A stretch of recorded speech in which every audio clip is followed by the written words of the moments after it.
Oh, what's going on, everybody? Welcome to episode 1059 of Flow Wrestling Radio Live. I'm your host, Christian Piles. Happy Monday, one and all. To my right, that's JD Raider. He's got his best podcasting clogs on.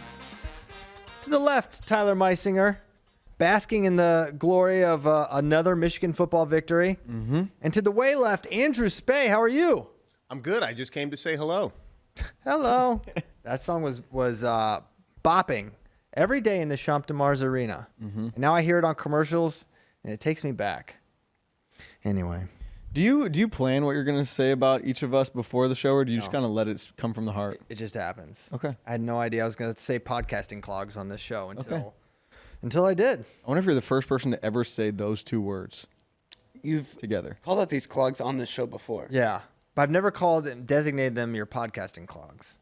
I wouldn't call them my podcasting Well, clogs. I am. I'm just saying, maybe he was the first person to ever make up the term. I think I did. podcasting clogs. It's a real Garden State sentiment. It's fun to think about things that you might have been the first one to do. Yeah, it's really fun. Great show planned. It's planned to be a great show. That doesn't guarantee anything, boys. Mm-hmm. We still have to execute. But we're going to talk about World Team Trials. We're going to be talking 141-pound tiers. And we're going to be starting today talking about the U20 World Championships. Team USA brought home gold in men's freestyle. So let's kick it to JD for the opening round. Yeah, so I think we can all agree Team USA, very successful performance, and maybe it's time to pump the brakes on calm down about completely blow up the system after Olympics and all those takes, because we look pretty good. Well, yeah, we look pretty good. We won. Yeah. What was some stuff that stuck out to you? What stood out to me is not just how well they did, but just how, and Kozak was tweeting about this, and I think we knew coming in to the tournament, this was an extremely young team, right? We had 5 first-year juniors, and they all medaled.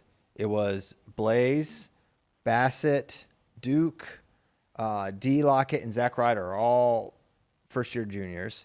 And then I think Luke and one other guy still has another year of junior eligibility remaining. So incredible success at a tournament. And what I think people don't maybe fail to realize is just this is as tough a tournament in the world that the world has at that. You forget senior, junior level. This is consider it a senior level tournament in terms of the level of difficulty to winning compared to some of the other tournaments. It's not obviously a senior level Worlds or an Olympics or a Euros necessarily, but it is in that next strata of elite, very difficult tournaments to win.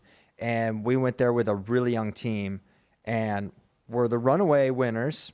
Only one gold, which is tough, but I thought it just has me more excited for the future. I mean, do you guys realize there was a senior world champion in the field here, Aytmukan of Kazakhstan, that Justin Rademacher actually gave a really tough match. And Justin Rademacher was not a guy we were really discussing coming into the trials. And then he made the team unseating another junior world medalist, right? You watch that Ono guy at 61 that beat Blaze and won Worlds by Tech. That is a senior level guy. He was second in the Japanese senior level trials at 65 to Kyuka. I believe he's won Yasser Dogu. Extremely credentialed guys, and on and on. And of course, we have our guys that are extremely credentialed as well. So, I mean, I think you just get really excited about how well we compete at this level at a tournament this difficult with guys that are so young. And you look at, I mean, you could talk about all these guys, but D and Bo, I feel like you look at those two, and not only are they first-year juniors, they look like it. Right? When you look at from a physical maturity standpoint, you could tell these guys have a bit to go in that category. That's obviously out of their control. So it just gets you even more excited about how good we're going to be in the future. And it's really rarefied air to 9 medals. And obviously Mirasola is right there to medal. He's right there to make the world finals. So great performance. And it's just really a credit. There's the club system, the coaches that pour into these guys from youth up. This is the fruits of all that labor. So that's what stood out to me. Yeah. I'm not going to go on and predict that means in 6 years we'll have 9 senior medals, and in another medal match. I don't think there's a direct correlation like that, but it does show that the talent and the potential is there for some really good teams in the future. Of course. It kind of stunk the order that the matches happened in. Like we kind of, even though it was one of our probably our best U20 team ever, we went into it thinking that it would be, and it ended up being that. But with 9 medals, 5 finalists, but we lost our last 4 matches. Yeah, that was tough. We didn't lose a match for the first day and a half. Yeah. We had No. 10 guys in the semis. That's where it was like it was basically locked up at that point. Yeah, that's really insane to do. When you only win 1 gold, it hurts at the end. But the order could have been a little helpful. But man, imagine if Keeter beats Masumi, that would have been insane. Yeah, he yeah, imagine.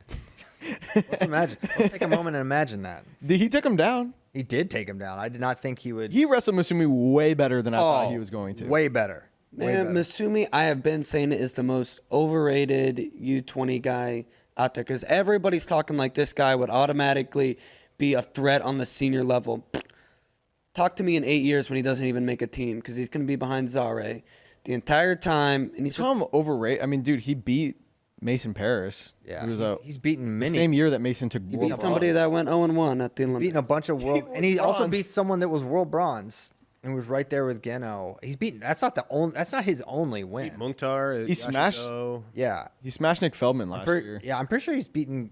I don't want to make this up. I thought he'd beaten Quiz as well. I think he's beaten a lot of really good dudes. He's good. I'm just saying he's never going to be a How many junior guy level because guys- He's never going to beat Zare. Well, I don't know. He's not even going to sniff Zare. He might sniff him. Yeah, He's very young. Zari's also young, but not as young as he. I don't know. We'll see. Maybe he'll transfer. If Zari continues to not win, they may be like, oh, give him a shot. Because, that's a weird – you guys always want to change the U.S. system. Zare does win, though. No, you guys are every time, something doesn't go right for Team USA, everyone wants to change the system. But, Iran will just be like, all right, this guy's not winning, and they'll just give other people wrestle-offs. They totally have a crazy system. And, Zari didn't win. This year, but he has won world titles recently and barely lost in the finals this year. Yeah, but if they feel like they have a comparable guy, put it this way: if Masumi went out and if he knocked off a Geno or something like that, they would give him a hard look and maybe even give him every opportunity to not be the guy. True, potentially. And that's not how we do it. He's also under 20, so he has so much time Yeah. to get there. Yeah. I just don't think he's ever. Also, it's really you can't figure out Zare. I think it's He does the same thing. he has plenty of time to figure out this complex puzzle of a guy that does 2 moves. I think it can be done. What does someone need to accomplish as a heavyweight at the age of Masumi for you to leave the hype? Okay, no. I think he's really good. Obviously, Does not seem obvious. That is I'm not just saying, obvious He's not to going me. to sniff Zare ever. I believe that. No, he hasn't. Zare whoops him. Sniffed him. He has not. Their matches have not been close at all. There was a moment of sniffing. It's been Zare by death. Adam Kuhn tech Gable Stevenson, and then the next year, Oh, so you're calling this guy Gable now, using one and example. you're comparing Adam Kuhn to Zare. It's a comparison. That guys can get better. Yes, I understand that. And Gable was U20 eligible. It's actually a great example. I don't think Zare. I don't think Masumi is going to improve enough to beat Zare in the next 6 years. Maybe Okay, once Zare falls I off. don't even care. I just wanted to use it as an example to show where Ben Keeter is because we didn't really know.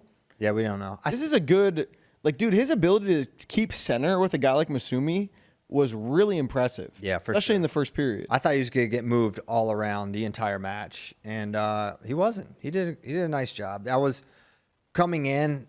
I was definitely throwing all the water I could on the fires of people being excited about that match because I'm like, we do not have a chance here. I sort of felt that, and he was definitely way more competitive than I thought he was going to be. Yeah. And it has me very excited to watch him next year. I was watching it live. I can't remember exactly what happened when he took Masumi down. He kind of was it off the hand fight? Did Masumi trip knee himself? picked him. No, he snagged his knee, and then Masumi kind of fell. Lost balance. Yeah. But it was because Keeter got him. Keeter got him. It was cool because watching him, I'm just like, how if you're Ben Keeter, how do you score on this hulk of a man? Yeah. He figured it out. Yeah, Keeter does well as an undersized guy. I can show you guys if you want to see them. He needs to get bigger. Nah. We keep him moving. Okay. Did y'all see the PJ Duke's loss to the Russian? Yeah, I saw it. Do you agree with the call? Man, I mean, We should pull that one in. yeah, pull that one Spey. in. It's ready to go. I doubt it.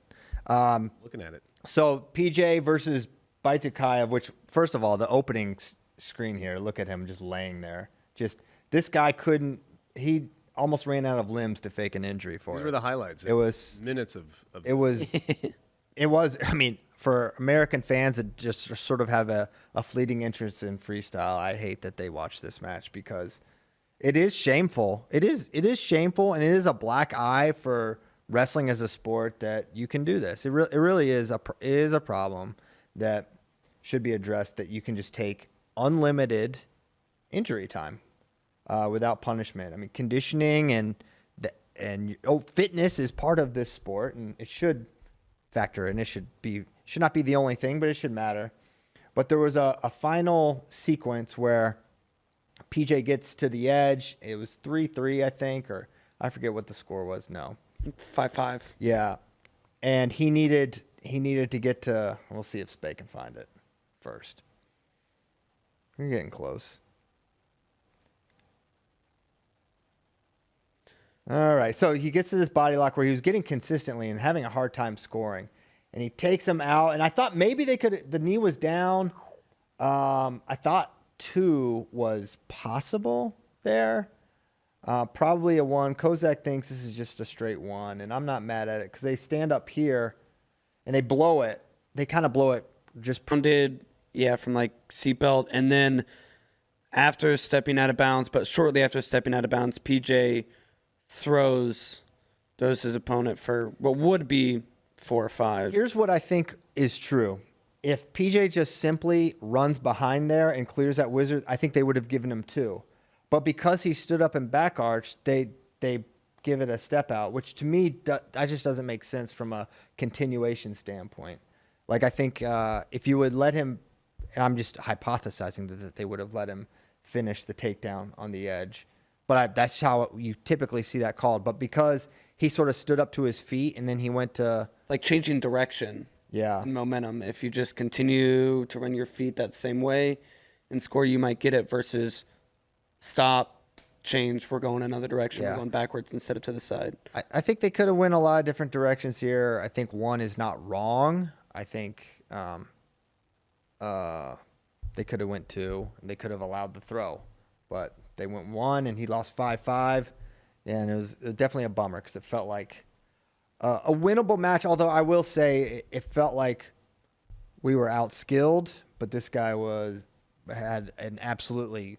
I don't understand getting that tired in a match when you've reached that level. Obviously, bad wrestlers or whatever, but this guy is super good. Baitakayev's like awesome wrestler, but he was tired. If you go back and watch this such a match, nice Metzger he hit. so nice.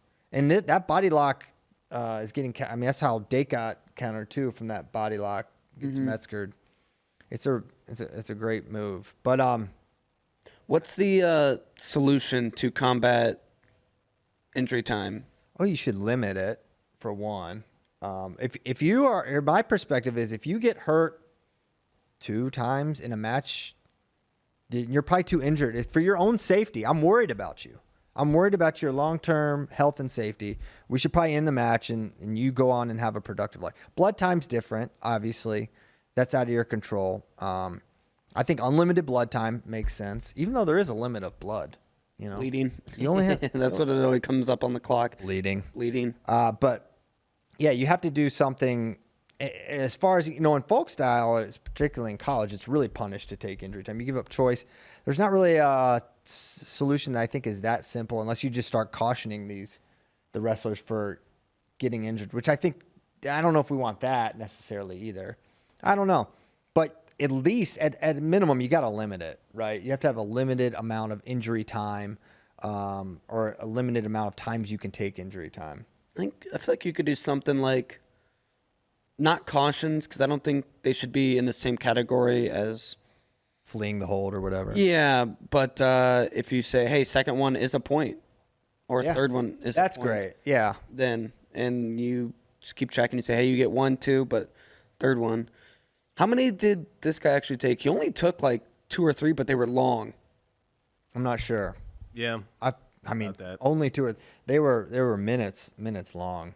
He was tired really early on too. It was like a minute and a half in. He was tired and he was doing all these delays to it's like fixing his shoes every time and all this stuff. Every now and then you will see a ref that just says, no, you're not injured. Yeah. Get back to the center. Occasionally you do see that, and occasionally There's you see nothing- the caution and 1 if a guy just refuses to. There's nothing that keeps them from just being like, no, I am. Yeah. Like I've seen wrestlers like argue with the refs too. Like the ref will be like, "You're not hurt," and the guy will just be like, Yeah, then you just have to go, "Yeah." and then Musayev it's like, style. okay. Yeah. It's a little international soccer. It's like, oh, stuff we cringe at, and then we're supposed to be the toughest sport, and got dudes getting cold sprayed. It's If there's Tough a luck. rule to be gamed, it will be gamed. yeah. So you have to do something to combat gaming. I think it's third one, 3 strikes, you're giving up a point or something like that. I think if you get injured multiple times in a match to the point where you have to call a timeout, which there are none, then yeah, there's a consequence. Which is Yeah. points. Yeah, because you don't have choice. Think it'll ever happen? Maybe. I mean, UWW can't really like that, Yeah. you know. When you have someone like Shane Sparks saying it's pathetic and cowardly and beyond embarrassing, that's pretty harsh. Sometimes it is kind of entertainment, though. It is embarrassing. Entertaining, like in a bad way. Yeah. Kind of. Sometimes, like, if you got to get have high antics with it, though. You got to go Musakayev. That's part of the roller coaster joyride. That's finding the silver lining. I feel like for the sport, like it's still Yeah, of course. Of It's course. funny when it's not against Americans. That's when it's the funniest. Yes. Yeah. like two guys that are gassed. I was not laughing during the PJ Duke match. I was Yeah. like, Correct. This is hurting us badly. The other controversial call that didn't go our way was the Mirasola. Was that his quarter or semi final where he got called for fleeing the hold with like 6 seconds to Yeah. go. This was tough. So this is an experience thing, I think, for Connor probably, but it sucks. And if you don't watch a lot of freestyle, this definitely stands out as something that makes no sense. But if you watch a lot of freestyle, it's not a surprise that he got hit for this. And basically he got warned at 16 because it's not about being like centered up necessarily. It's like staying in contact. And he got warned at 16 for it. And then Spey, I don't know if you We got it. pull it. We got it. Spey's got it. Looking at it. We can look at it. He's looking at it, but are you? There we go. So you'll see Connor sort of disengaging from ties, so he gets warned. And then Casey, Coach Cunningham's telling him, hey, you got to stay in contact, stay engaged. And then he snaps him down here right to his face. You go back, hit the back 5 button there. He snaps him down, and he circles away instead of just staying on him here. That did not help. And Casey's on him to like stay in there. And it's just a lesson. It stinks to learn it here, but like you see this at the cadet and junior level or U20, U17. Sorry, I'm still adjusting to that, but this is just some of the tactical stuff that you need to learn, and it stinks to learn it here because I think we all probably feel like Mirasol is the better guy, but he wasn't able to beat him, unfortunately. But still, a good performance by him, and getting 5th is not anything to sneeze at, and he'll learn from it and something to improve upon. But definitely a bummer to learn it right there. And so yeah, the lesson is you just have to stay in contact, which is why at the Olympics it was so crazy when Valiev got penalized because he was like locked on. Why am I forgetting the Uzbek's name? Jamalov. I mean, freestyle, it did, but this one sort of didn't, and it's just a bummer. We got a couple questions from people about U20s that we can get to now while we're talking about it. This one from Dominic Montano. from a pound-for-pound standpoint, who is the best U20 wrestler in the world? Masumi and Lilidol stand out to him. Ait Mukon is a literal senior world champion. So The 97, 92, 97. Yeah, you're 97. He won it last year at 92, but he's Yeah. 97 now from Kazakhstan. So dude, Rademacher wrestled him pretty tough. I mean, for me, just Ono was insane. I mean, Sonny, yeah, he was. He beat Blaze. I mean, he's like really. He's low, super fast, very athletic, quick strike. He hit ankle picks to both sides on Blaze, and then he massacred his guy in the final. It feels like Marcus was probably the second best guy.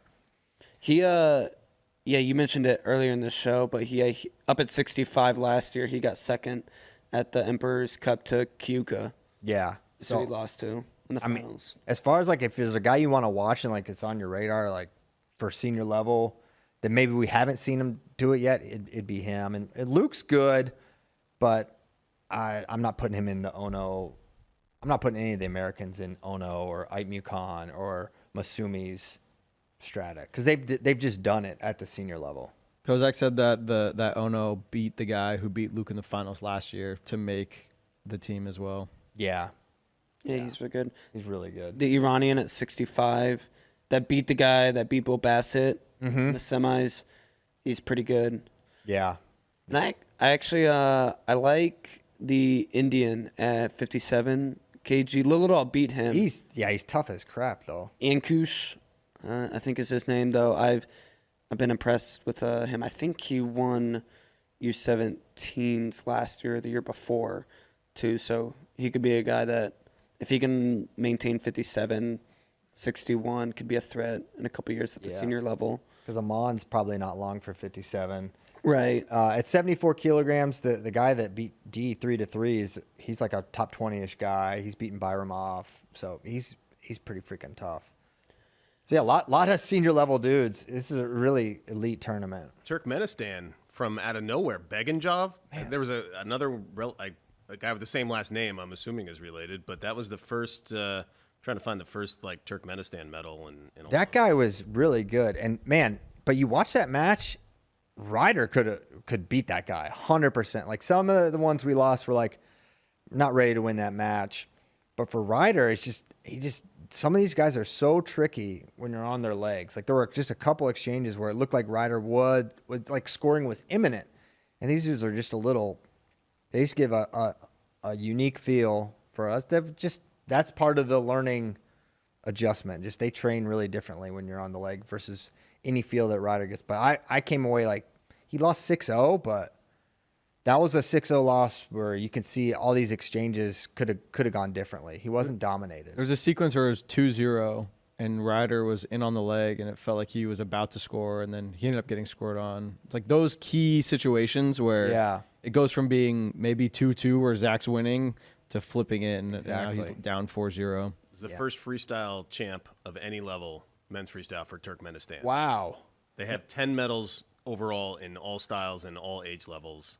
Their last world champ of any kind was 1994 U17 Greco. All right. Well, I want to know more about Turkmenistan, just politically and location-wise. What's it near? Geographically. Pull it up. It's landlocked. It may be. Go off, King. I don't know if it's doubly landlocked. He's going to zoom in right in on the Turkmenistan. old stands. They have a cool color scheme and flag. Yeah, Christmas colors. Mm-hmm. So it's sandwiched between Uzbekistan, Kazakhstan, all the other stands, and then Iran's north east corner. We can't see what you're looking at. Is it a pretty chill place? No, it's run by an insane dictator. He was famous. I think they actually had to. They replaced the latest dictator, but the one that took over after the Soviet Union fell made a giant gold statue of himself in the center of the capital, Ashgabat. Sick. And it would always rotate to face the sun at all. That's awesome. Kind of like the one Christian has in here. Yeah. You can't own a car that's not white, according to our producer, Nikki, who could just be feeding me lies to embarrass me. Yeah. But I'll read them. See if you can find a white car. All the cars. Oh, wow. They're all white. Oh, my gosh. What's that one? No, down. To the right. That would make That's it like tough. the truck bed. Okay. That would make it tough to Holy cow. Think about being in a parking lot and just all the cars are white. Wait, did he say you're not allowed to own a car that's white or not allowed to own a car that's not white? I hope he said that's not white because they're all white. Oh, They're he said white. only white cars. Yeah. Wow. So that, and then you see like, Nikki from the top row. they do vanity They didn't know projects. that. It's natural gas is how they make all their money, and it's been it's ruled by like a small clique of Cool people that dudes. just take over. Okay. And, they deny the rest of the country and the people, their citizens, the rewards from the natural resources that their country produces. Dang. Well, shout out to that guy for winning in spite of Big and Joff. all that. He's tough. If I'm playing devil's advocate to our U20 World Team performance, I would say we did amazing, but we did lose head-to-head to now apparently our arch rival Japan twice. Was that our only head? Were those our only head-to-heads? They didn't make it to us in a lot of them. Like you can anecdotally like cherry pick those matches, but we are way better than them at 10 weights and In a even dual 6 meet, we weights. would smash Japan. Iran would be tough. Correct. At U20s, but Japan, they can't compete overall. Yeah, but they are certainly churning out some elite talents. Are they going to do it at the volume that we can? I don't know, but yeah, they're impressive. What's wild to me is their Greco team. This is I learned from great Ray Higuchi, is just on fire on Twitter. Yeah, right I now. love it. Linked to an article that said that there are no tournaments in Japan that wrestle Greco-Roman until you get to the U17 level. So like middle school and younger aren't basically allowed to do Greco. That's changing now that they've had more success. I think they Kind of similar to us. Yeah, I guess.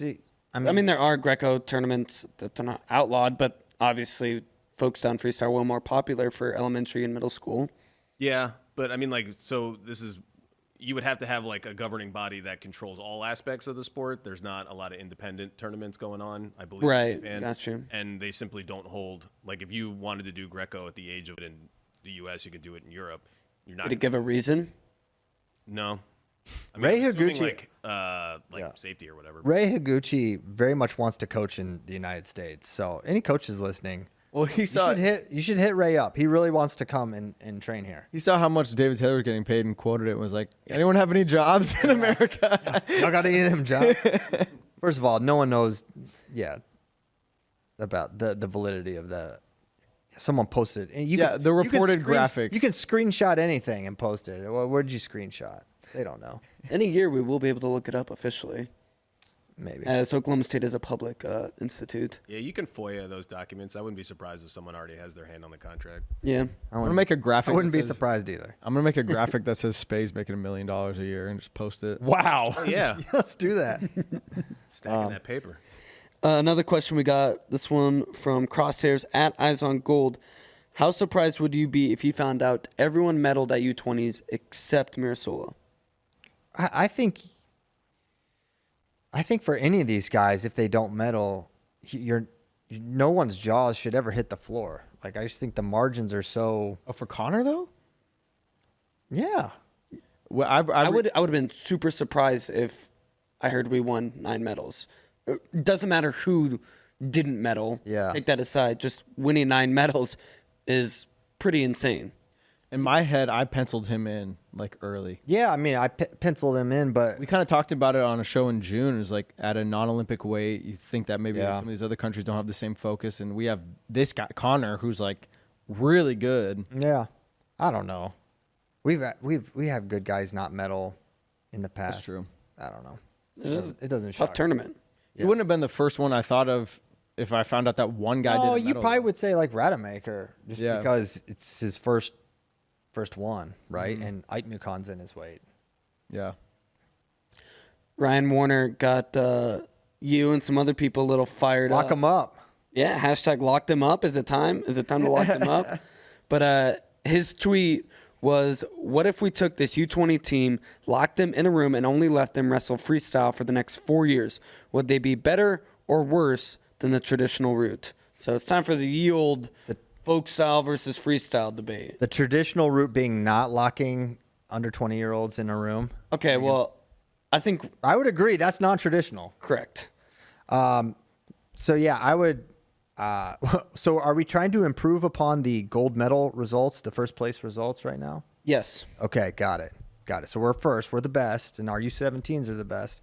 and we're trying. And so the theory is let's blow up the entire system, nuke the entire system of folk style, and on the offset, just so with really only with one goal in mind, the idea that we will improve freestyle results at the pinnacle events. That's really what this is all about, because it takes nothing. It takes no consideration to the entire fabric of American wrestling and the coaches and the culture around it, and that there is inherent value with that. It's all pointing to Olympic and world titles and making that the only thing that decisions matter. And it's also incredibly debatable if it would or wouldn't help, because we're, by definition, almost all these nations are exclusively freestyle, and yet we're beating them, which doesn't make sense. And then you have all these, there's so many examples of like our best guys coming out. Some of their best runs are most proximal to the, Stuff like that. you got guys making the teams. Well, I'm just saying, maybe not you. We'll see what you say. But the guys who are in the middle of college training, making teams and winning medals. You have guys whose the height of their powers, the best runs they ever had were in college. And I could rattle off name after name: Gilman, Ramos, Stieber, Zane, Jordan Burroughs, Jake Farner, Kyle Snyder, Jaden Cox, just to name a few. For whatever reason, some of their best years and best performances happened while in college. You think Gilman's best years were in college? And Not when he won a world title? he many years after college? Or an Olympic medal many years after college? Hold on. He made the world team right after college and got silver. That was as well as he did in a full field, you know? Yeah, I mean, I think that's up there for sure. It's up there. Certainly a comparable result. I don't think, I look at Gilman in 17, I look at Gilman in 21. He's like probably a little better, but, and either way, he's making the teams over guys who are training exclusively freestyle. All they're doing is freestyle. And I've just never been able to, I want to understand.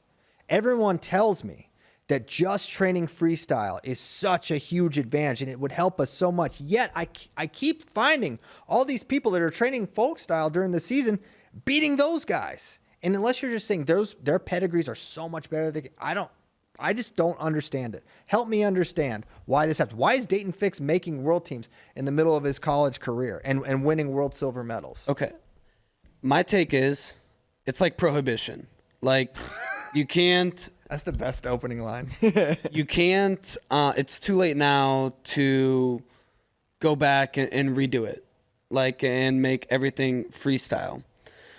But I think that everything, or what the main argument for, your argument that guys are making it right out of college, or in college, has to do with the season training system, the rigor of going through a college season.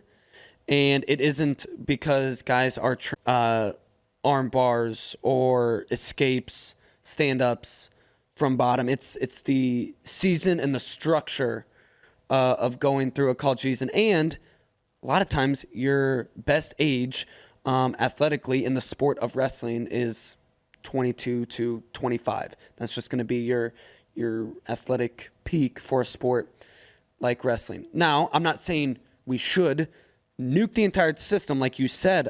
I don't say that. I don't think you can do that. That's what he says. I think it is pretty undeniable. It's debatable. Sure, you can debate it. That if we kept the same exact system with high schools and college and a season format and a discipline that you get from that, and making weight a bunch of times is another thing people say. But if you just wrestled freestyle matches, if you train for the sport you want to be good at, and if you want to win world and Olympic medals, it's freestyle wrestling right now. I'm not saying folk style is bad, or that if you wrestle folk style, you're not going to get better at freestyle. They're very comparable.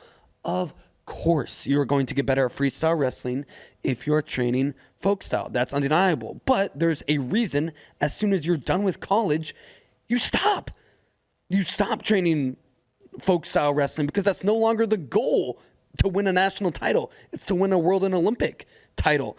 If what you're saying is true, guys would continue to train folk style wrestling after they're done with college. You should be partitioning for women's college wrestling to be folk style. But you don't, because it's like, yes, you train freestyle if that's your goal, to be best at freestyle.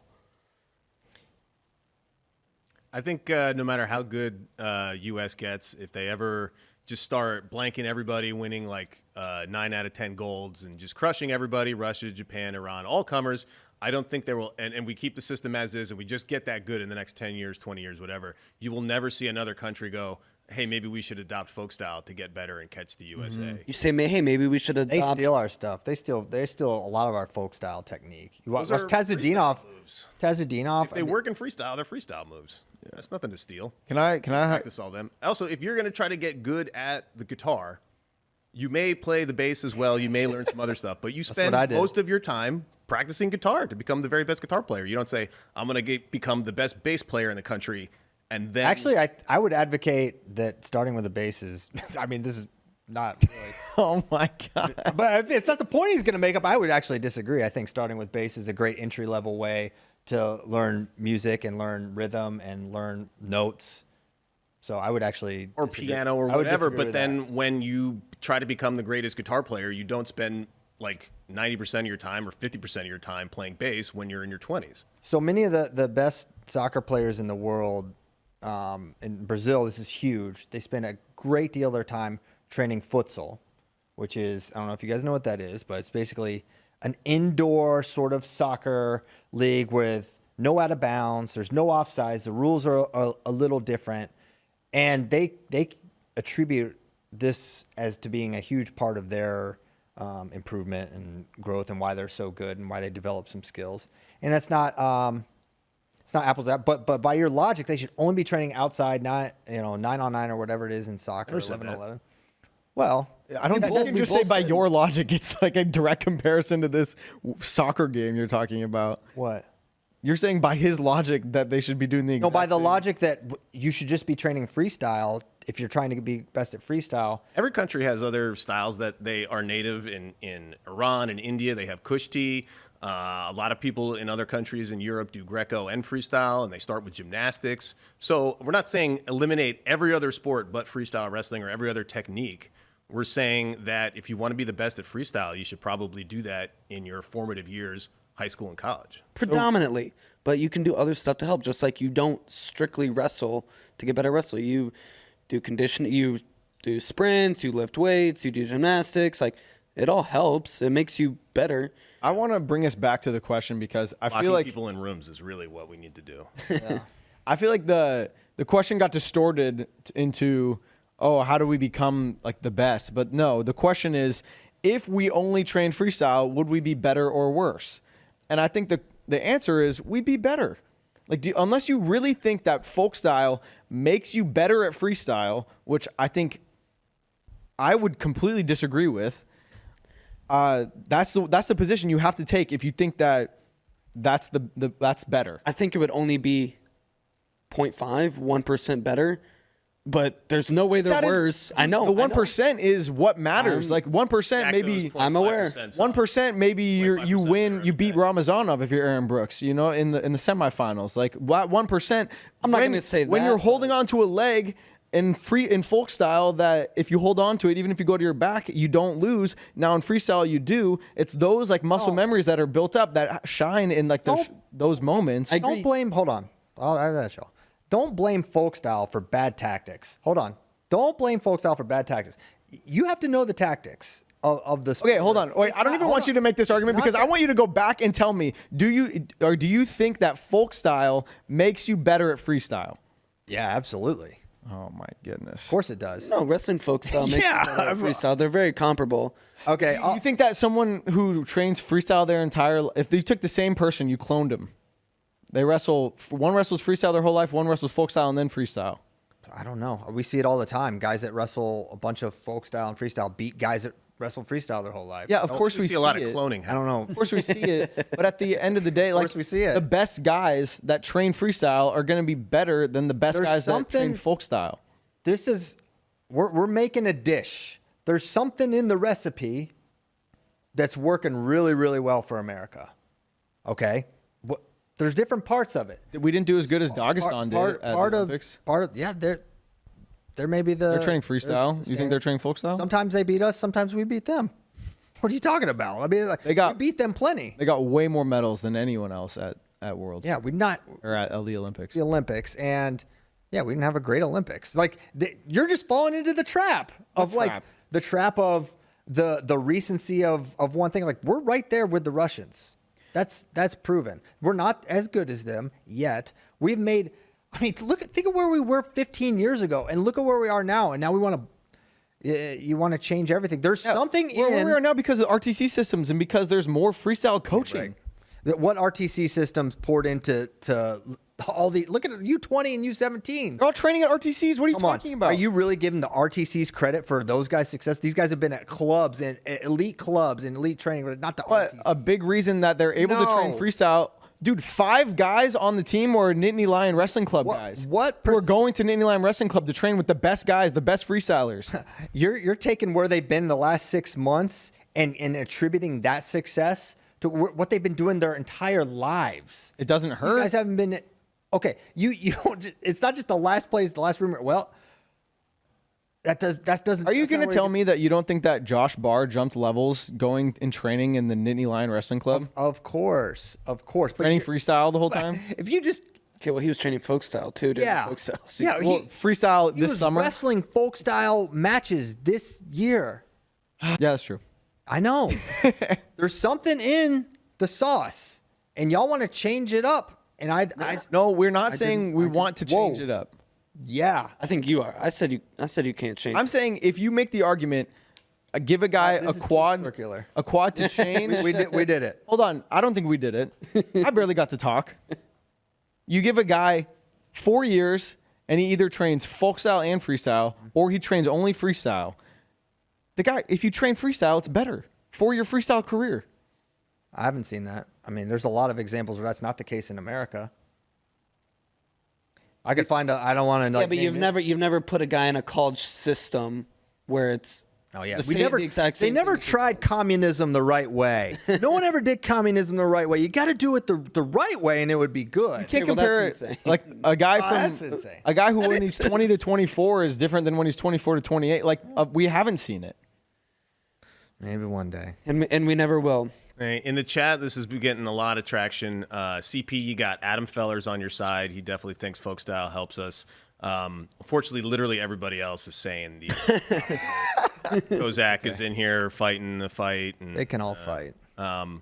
yeah, maybe one day we'll make Maybe the one day switch. we'll be on top. Look, what about folk style makes people better at freestyle? I mean, well, one I mean, did you see?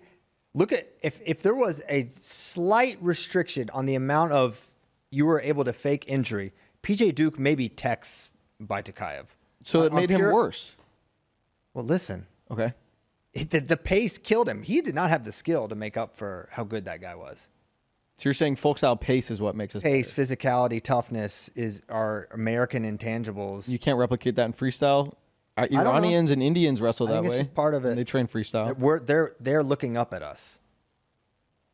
They're looking up at us. Your examples wish they were us. So, what are you talking about? Iran did beat us in the your opinion? team race, senior team race. Yeah, the last it's been us.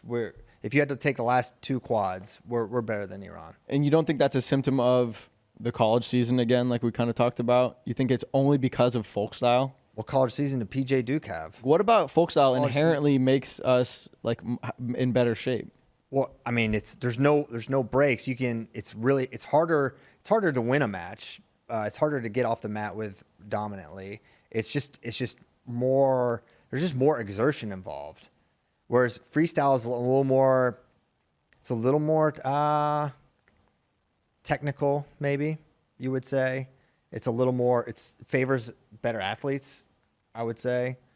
There's just something in the folk style system grit that that really helps us in these matches. And that is to say nothing of the tactical shortcomings we may display in freestyle, or just a result of not training these guys on the tactics. Don't you think that training the technique of freestyle and getting better at that is a better solution than, we'll just like keep out like being in better shape than them? I think we're seeing a trend going the right way with guys folk style training and focus. Like, you think Spencer Lee's not the best example, but he's a great one. He's like, I never rolled across my back. I never thought that was good. I only trained. So it's like, was not a big deal for me. You look at a lot of the best guys now, they're all wrestle super safe is maybe not the best word. They're not these high flying, crazy roll across your back guys that like folk style, I think even like 8, 9, 10 years ago was. Now everyone is sort of crafting their attacks, finishes, down block, re-attack. Look how far that's come so long. And that's a reflection of the international game. The down block, re-attack, defense, in position. Like, we're getting away from the finishing off our back and dive rolling under. Like, that is going away, right? And now it's much more about efficient, and like what you would call a freestyle finish is just the right way to finish a leg attack.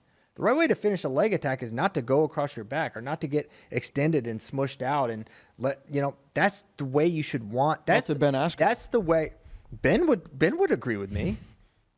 Ben had to do what he had to do to win matches. He found a way, but it's not ideal to be smushed underneath there. It's not ideal to have to go across your back. Like, things have broken down for you to have to resort to that. And I would say every way you were taught, that we teach, and everyone that was taught to finish a leg attack has the exact applicability, folk style and freestyle, when you're starting out. How you finish a single, how you finish a double, how you finish a high crotch. Those first finishes, they're all freestyle finishes. So I'm hearing from you. Same down block. So I never say wrestling is wrestling, because I think that's sort of corny. But it's like, man, for a lot of the stuff that's winning at folk style is winning at freestyle. I feel like you're making excuses for folk style now and just saying, well, folk style is actually becoming more like freestyle. So like, no, I'm saying I think kids are aspirational for both, and are crafting their games around success in both. And not letting guys get to your legs is a key skill in both. Don't let guys in on your legs. And you watch 10 years ago, everyone's letting them in and dive rolling under. That's going away. No one's arguing that there's overlap between the two. I have a compromise that I think might solve. I think Christian agrees with us. He just doesn't realize it. That we're at, and then maybe JD can take us some other topics. But my magic wand wish would be you start with rec and elementary and middle school, and they all switch to freestyle from folk style for all the major tournaments. Then all the high schools in the world in the country have 4 years to switch to freestyle. Then all the colleges do, and then after that, it takes about 12 years. We're all freestyle in the schools, but every summer, everybody that's not on a world team or whatever can have a big festival, like Mongolia has their big natural festival, and we make folk style a big celebration, every county fair, everything, and it's a lot of mat returns, and it's a lot of who can escape from bottom, and you're allowed to funk roll, and then everybody that loves folk style gets to celebrate all summer at the big festivals for folk style wrestling, just like other countries have their folk style wrestling. I love it, Spey. Just an idea. All right, we solved all the problems of the world. Now we're moving on to World Team Trials.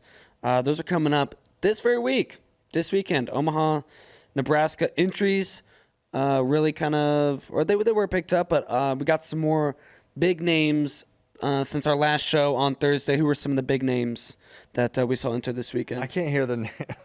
Anytime you say big names. Okay. Jax, Nasir Bailey, and Liam Cronin at 61. At 70, James Green, finally registered. Daniel Cardenas, Paniro Johnson, and Vince Bouzakis. Hunter Garvin at 79. And then at 92, it picked up. And not least of which, PD3. Pat Downey III entered. Aiden Sinclair, Mike Mock, Trent Hidley, Marcus Coleman, Ames High, Eric Schultz, and Cam Caffey. So 92 got a lot deeper, and then you throw in PD3 in the mix, and there's entertainment for sure. Absolutely. I mean, imagine if PD3's in shape. Actually, he was registered pre-last show, because I did tag him versus David Taylor as my third most potential match I'm most excited for. Yeah, that's a good on one. Thursday. Yeah. I'd love to see that. Your boy yeah. Marcus Coleman in there too. Yep. It's true. Cool. So yeah, those are the guys that entered. What are any other big names? I mean, David Taylor has been rumored to be entered. We talked about that, but are there any other big names that could potentially throw their hat in the ring that would affect or be contenders? I don't know. I mean,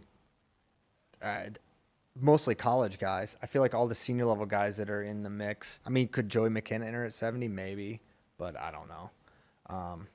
The cut has definitely been a thing for him in the past, so why not go 70? I don't know why he's not throwing his hat in the ring. But no one really comes to mind. I mean, if AJ wanted to go, or some of these 197s, that would be kind of awesome. At 92, it's sort of seamless, but because it's basically the same weight, just a little. It's like 202, I think. But no, I don't think anyone else. It's just David Watch right now, and he's obviously, I believe he's just gonna wait to register. I still believe he is gonna compete, but we don't know until. He was out golfing this weekend. Yeah, you gotta have off days. It's about balance. I don't know why you would ever golf if you want to be good at wrestling, but Oh my God! Don't do that. That's insane.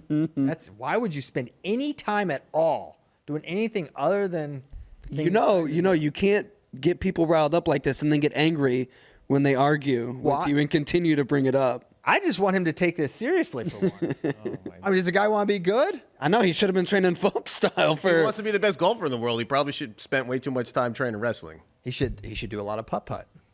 But yeah, they got Once to you work on lock a short it, game. they always say drive for show, putt for dough. That's why you should spend That's the what they most say. time putting. Dad always says that every time we watch golf together. Dads love Classic saying dad. Dads love saying that. Yeah, that's a big dad move. Anyway. What are you looking forward to most at World Team Trials? Either match, storyline, retirement, whatever. Jordan Burroughs at the World Team Trials is the number one storyline, even if David enters, honestly. I don't know what'll captive people's imaginations the most, but for me, it's knowing like, hey man, this could be it for Jordan. I feel like he has a real gauntlet to run. I think it's gonna be extremely challenging. He's in Nebraska. It's in Nebraska. It's like, man, this could be the shoes moment if he doesn't make the team. And then if he does make the team, that's such a huge story too.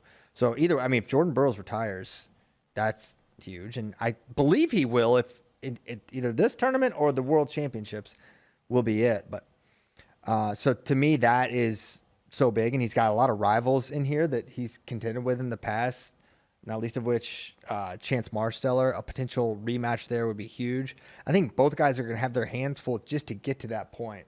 There's a lot of savages. I don't even think it's going to happen. Ringer, you've got Keegan, Carr, that could all play spoiler to the Jordan Burroughs versus Chance Marsteller final best 2 out of 3. I do think they'll be seated apart, but other than that, who knows? But I'm curious, are there any other names that we could see that could contend with that group of 4 or 5 that I named?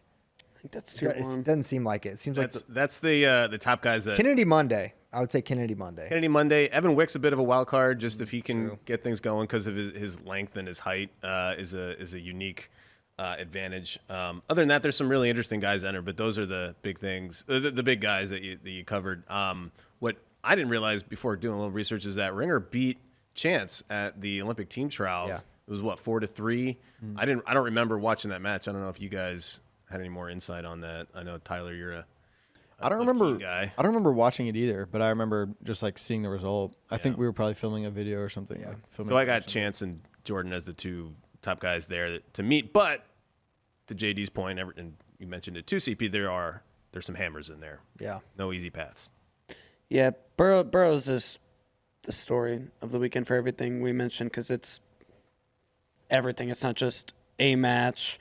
It's not just a storyline. There's multiple. Well, there's a lot going into that where no matter what happens, it could be Jordan's last tournament or it could be his last world team. Right. Like either one of those, basically those are the only 2 options for Jordan, make the team or not. That's a huge story either way. Daringer never made a world or Olympic team. That's a huge story and what he does with his career.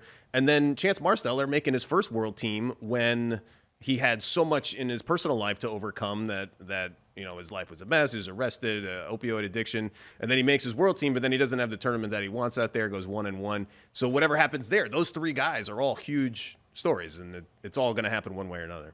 Yeah, if it's not Burroughs, to me, it's David Taylor, because another potential retirement. Because look, if he enters, he's my pick, but I think I'm giving Zahid a larger chance than the general public. Yeah. I think it's close. I think it's really close. I mean, their final X match 2 years ago was close. Match 2 wasn't, but match 1 was, and let us not forget, Zahid gave Aaron the best match at Olympic trials. That match was much closer than either of David's matches with him. Could be reasons for that as well, but like I said, David's the pick, but So he beat Azar Pira, who beat Kyle Snyder at the Olympics.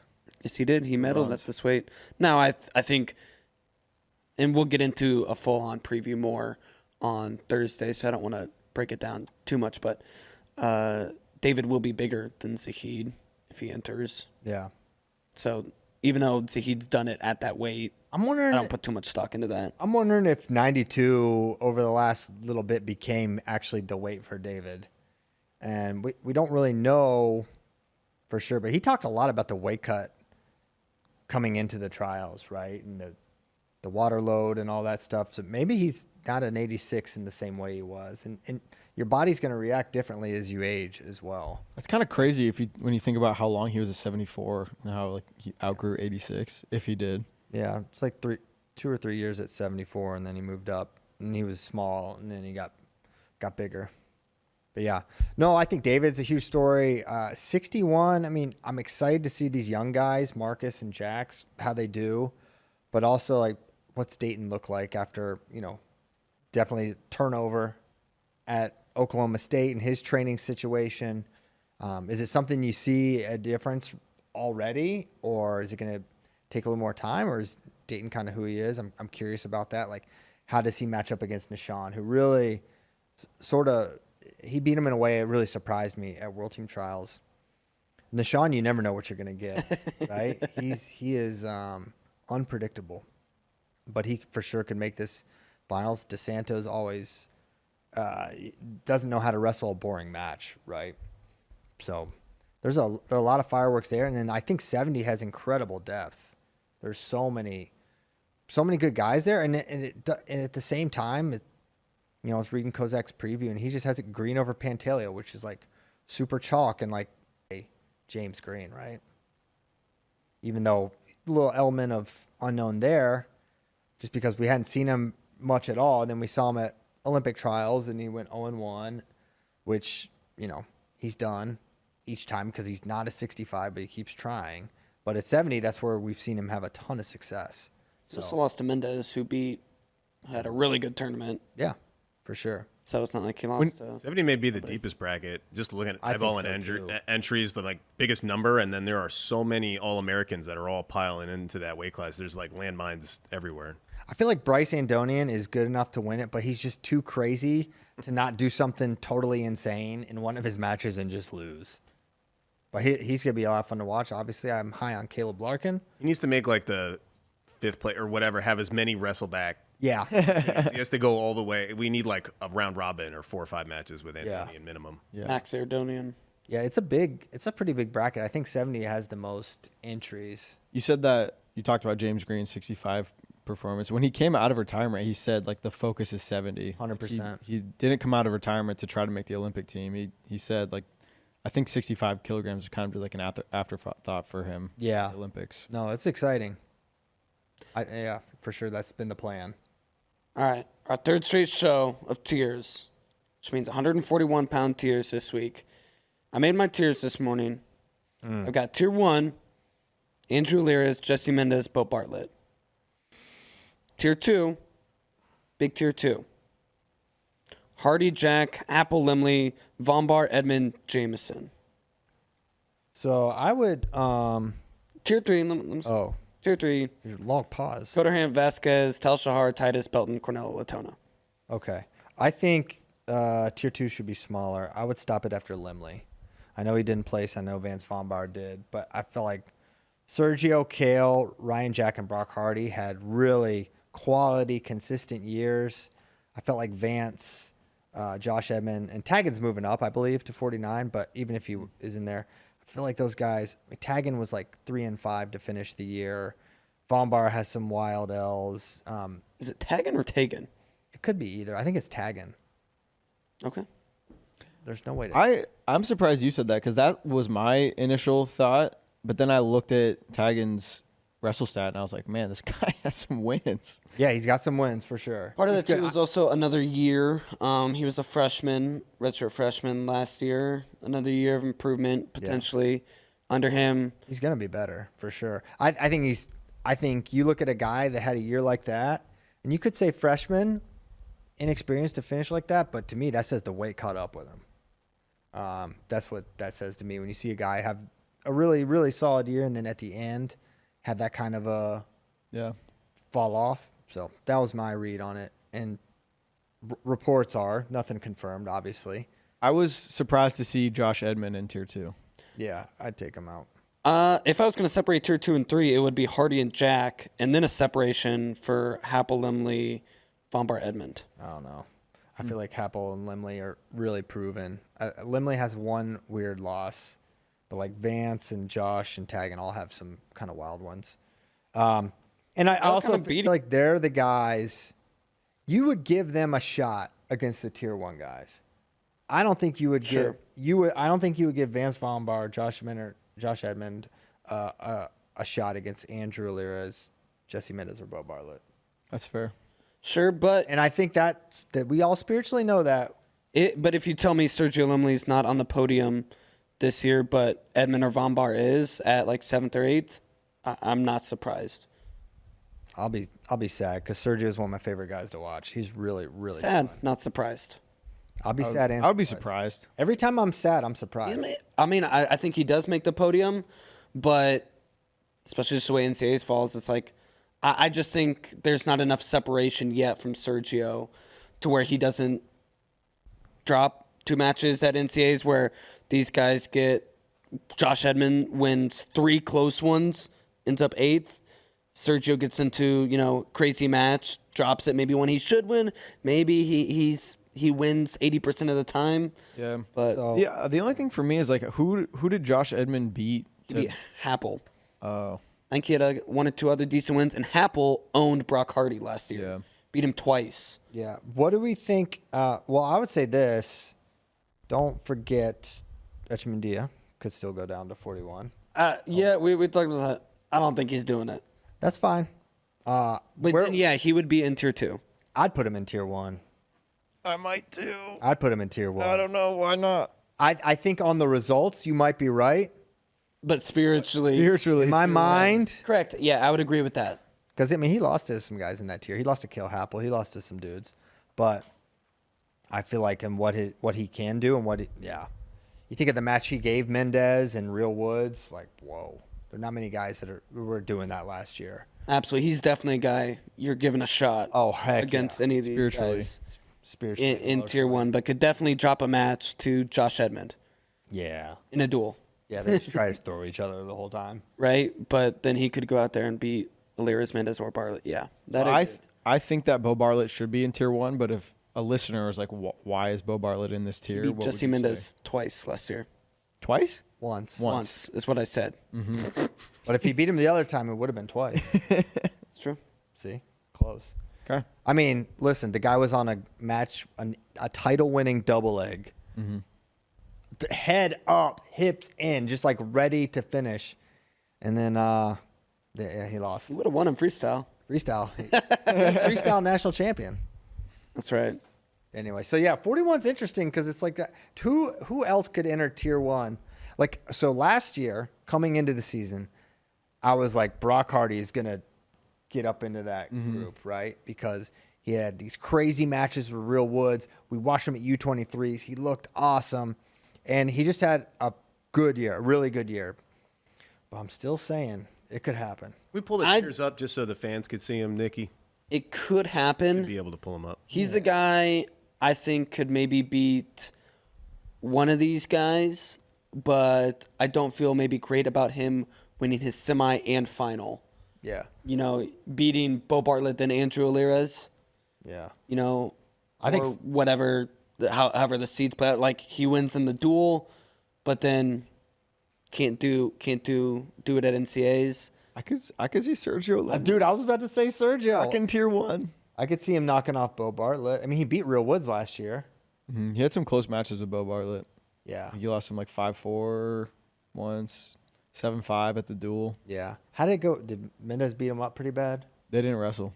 Remember Really? he had a skin infection. Oh, yeah. Quote unquote. He didn't defend what he did. He did. They would have wrestled They him. would have wrestled him. They definitely would have. You know nothing. Okay. So, yeah, good weight. It's kind of, I feel like this is a more normal weight class. You know what Yeah. I'm saying? Way more, you know, it makes a little sense to me. Unlike 25. Yeah, I got the perfect tiers. You can't even argue them. Well, I'd argue them, but they're good. They're good. Someone we commented for sure on, think Lachlan McNeil's moving up to 49, right? Yeah. Yeah, that's what I Yeah. thought. Emilio Isagera, question on him. Well, what are they doing? I actually reached out to Arizona State, like, hey, what are we thinking? And they're like, hey, let me hit you back. We're still trying to figure out some of that because they've got Figs, Klebov's back. They have Vasquez. They have Isagera. So they got to probably figure out who's. All right, what do you guys weigh? Like, who could go 49? Who could go 41? So I would say that's a good mention, and I think he definitely would. He would be in the tiers. He'd probably start in tier 3, but guy that could definitely get into that second tier. Who was his big win? He had that huge win, and they pulled his red shirt 2 years ago. Let me get him up here. He beat someone like really good. It was at Nebraska. Oh, He beat Brock Hardy. Brock Hardy, Yeah. 10-4 in the dual meet. Yep. And then he went to Pac-12s, but they didn't have a spot for him. And when he lost to Cleveland Belton, that was it. Dang. bummer. Belton. Okay. Next up. Is it question time, Tyler? It's questions from friend time. All right. CJ Kemp wants to know, when is Tyler going to get a Twitter? His handle could be Tito Ortiz's cousin. I love that so much. That's not funny. It's so funny. And then we It would was- need a mashup of Tito's talking montage and Tyler's talking montage. It's kind of unbelievable. We would just have to keep playing. What did you keep saying? Precipice? Me? Or what was the word you used wrong at the Olympics? Oh, was it? Commenced. Commenced. Yeah. I was saying commenced as if the Olympics had been finished. Yeah. And I know that commence means starts. I don't know why I was doing that. I was just the energy was Yeah. just overflowing. It'd be fun if we just keep cutting back to that one only. Tyler's actually pretty good at saying things that make sense. Yeah, I don't. Tito Ortiz, man, just do what you can on Instagram to get in that algorithm because it's a fun ride. I will not be making a Twitter. Why? Dark place. Yeah, it's not great. It's not great. I already read our YouTube comments and they hurt my feelings. Bro, this guy, honestly, I think you'd maybe better off in Twitter. You know, this guy, he catches a lot. He's new to catching all the strays and whatnot. He's been picking up his Twitter game recently. Yeah, I'm back. Some fun Took a gimmicky couple threads. years off. And He's- I'm back. I do have access to the Flow Wrestling Twitter and I use it to view your guys' tweets. So, guys, if you have anything you want to say to Tyler, just at Flow Wrestling on Twitter and just be like, "This is to Tyler," and just say something nice, or you can give constructive. It would be nice a things real only. shame if you gave a bunch of constructive criticism to Tyler and let him know how you Would it, really dude? feel. Yeah. It would be. I'm just saying it would be a shame. It is insane that you dye your hair like Tito Ortiz. And you're both from LA. Yeah. That's right. Stop. I'm not from LA. All right, next question. Sways says, with WNO set up to be at UPJ, can you talk about Coach Pecora's impact on the sport? Yeah, so obviously very sad news yesterday. Coach Pat Pecora passing away after a battle with cancer. The winningest coach in NCAA wrestling history, Pat Pecora. Very sad, the loss and the outpouring of support and what he meant to so many people has been all over social media. And obviously our thoughts are with the UPJ family and Pat's, wife and children that he leaves behind. Very, very sad story, but what a legacy he leaves behind. 70 years old, 48 years head coach. He was basically, I think he got the head coaching job like right out of, like super young, and then built a monster there at UPJ. And it is, I don't know, fitting or what the word is, but it's cool that who's number one's going to be at UPJ this year, and I'm sure there'll be a lot more about Pat that's said about Pat as we approach that time. But yeah, definitely extend our thoughts to the Pecoras and the UPJ family right now. 100%. The next question is from Virginia, is for FRL. Is Keeter a senior level 97 after college? Seems like we may have a logjam of talent there coming in the next quad. I don't know. Keeter might be a senior level NFL player after college. Yeah, I don't know if I don't think he can make 97 kilograms in 4 years. Yeah, no. He's so tall. He was not. I mean, watch the Masumi match. Like Masumi's bigger for sure, but everyone talks about like what a giant he is, and he was not that much smaller than. Dude, I was actually watching it with my girlfriend. I was like, "Look how big this guy is," and I was pointing Flex. to Masumi, and she was like, "Well, the other guy's not that much smaller." Like, and I was like, "Okay, you're actually not that wrong." Haley knows ball. Mm-hmm. Yeah. No, I don't think so. Feldman would be kind of interesting, but I don't think he is. You don't think he'll be at 97? I would love to see Feldman at 97. I think just be a little heavy. I want to see Snyder try heavyweight. Yeah. Just be a little heavyweight and be faster than all these guys. Watch Zari fall down because he doesn't know what's happening. Sure. That's what I want to see. I mean, Snyder like is pretty hand fight heavy these days. And, like, Yeah, but now add an athletic advantage. fair enough. Really Back to the hand ankle fight. picks. Back Yeah. to the ankle picks. Old Kai Sny. All right. Next one is Josiah Sanders. Please, please, please, please. We need an analysis of Nick's Handsome Tuesday posts. No. I don't want to analyze that. Okay. It's not a place I want to go to. Okay. I don't get it. Next question from the Deadly Gopnik. Is Azar Pira now the number 2 guy at 97 kilograms? He seems to be the only one besides Ait Mukhan to actually pose a challenge to Taz Hudinov. Yes. I feel like the real silver medalist should have been Azar Pira, but the bracket was pretty messed up. Yeah, Well, he's right. once Sadulayev is Yeah, in that's there, true. he would be He would number be 2. number Yeah. 3. Although he DMP'd Well, he last would- time we saw him. Wait, you're saying Saj Live would be number 2? Yeah, I'm Oh, I saying. thought you were saying Azar Pira Sadulayev would- would be ranked ahead of Azar Pira. Yes. Yeah. No doubt. Yeah, for sure. That's probably true. But yeah, Azar Pira, of the wrestlers currently competing at 97, yeah, I think he's the second best guy. And saw a post, Sadulayev reports out of Russia that he's going to be going at 92. I saw an interview. An interview? Yeah, with him confirming it. Oh, baby. We got to get that online. Oh, my God. Can you now, do you think about this. Imagine you're David Morris Taylor, the third, and you're like, Oh, he's a 3rd.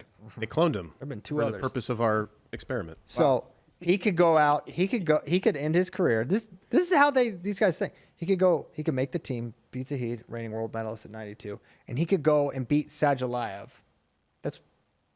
And then be done with his career. Can you imagine ending your career like that? No. Can you imagine getting to wrestle against Sadulayev? I mean, he's wanted this match.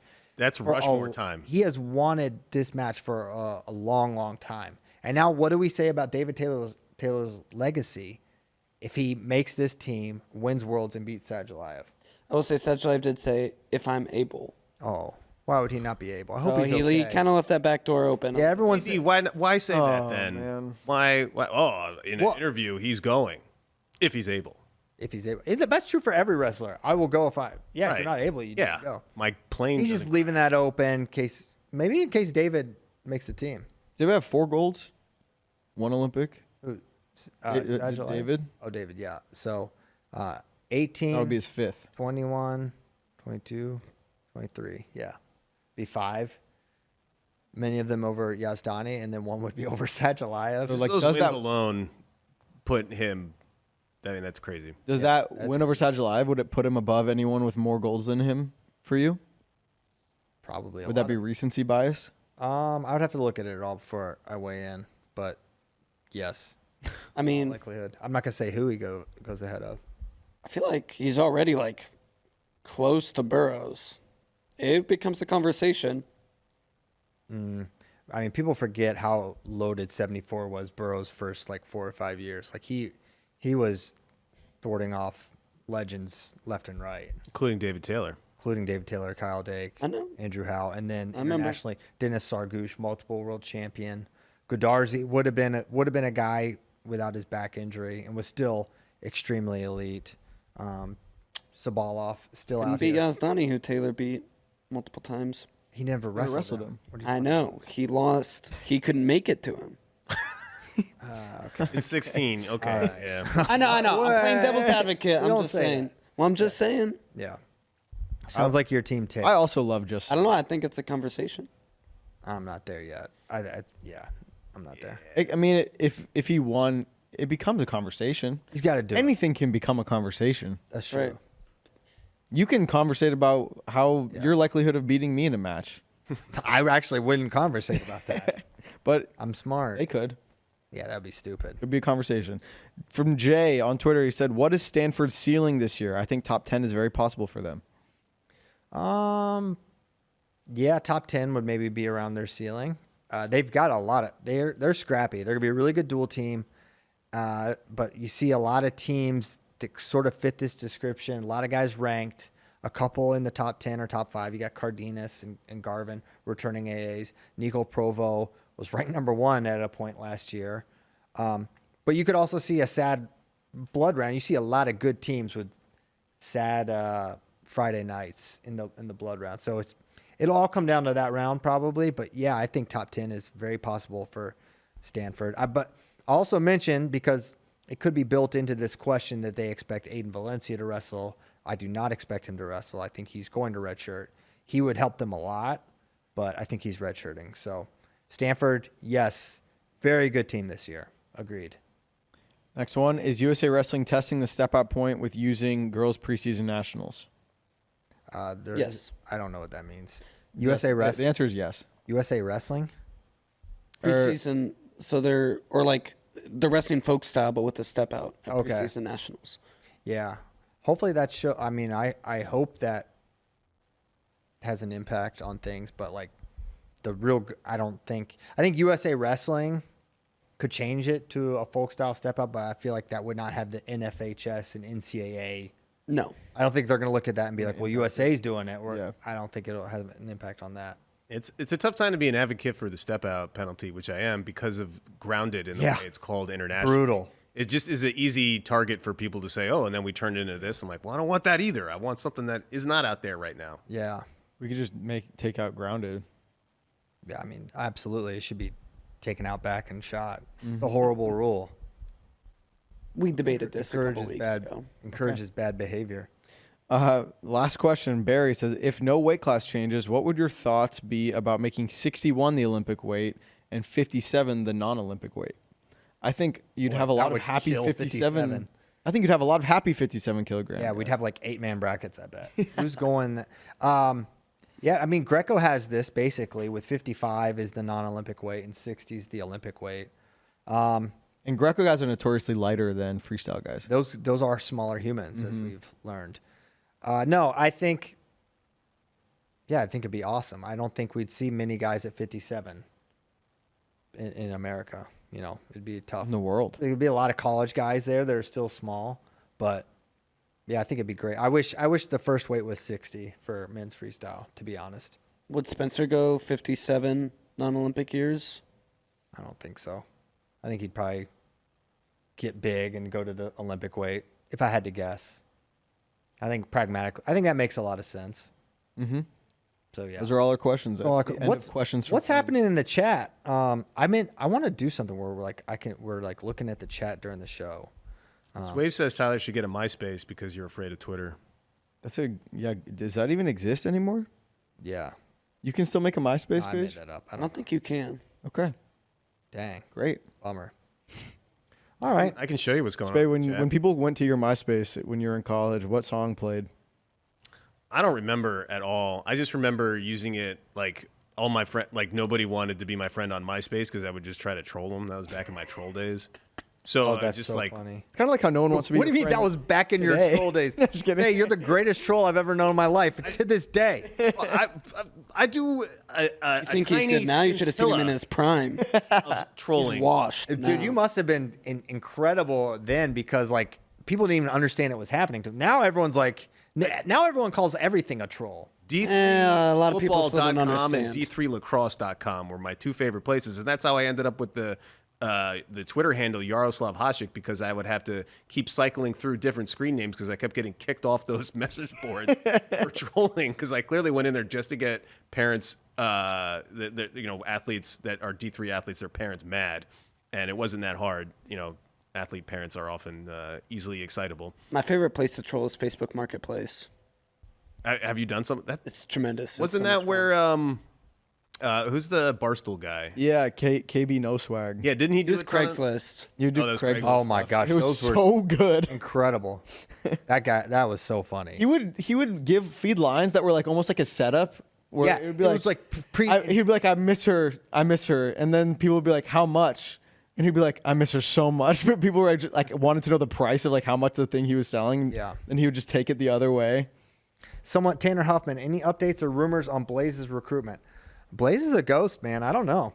I feel like one day Blaze is just going to be like, it'd be fine if he just goes to college. He's like, oh, I go to this school. It's like, we just refresh like a roster. It's like, oh, he's there. No announcement. He just does it at his own pace. I don't know. I don't know why the silence makes me think he's going to go to Penn State, but it sort of does. But What are the options? Ohio State, Purdue, Michigan. I don't know. Something maybe not. I don't know. Iowa was on the list. I don't know if they are. Oklahoma State. Like everyone should be going after this guy. When we were at Olympic trials, we had a lot of people coming up to us saying that he was going to commit to Penn State like the next week. Yeah.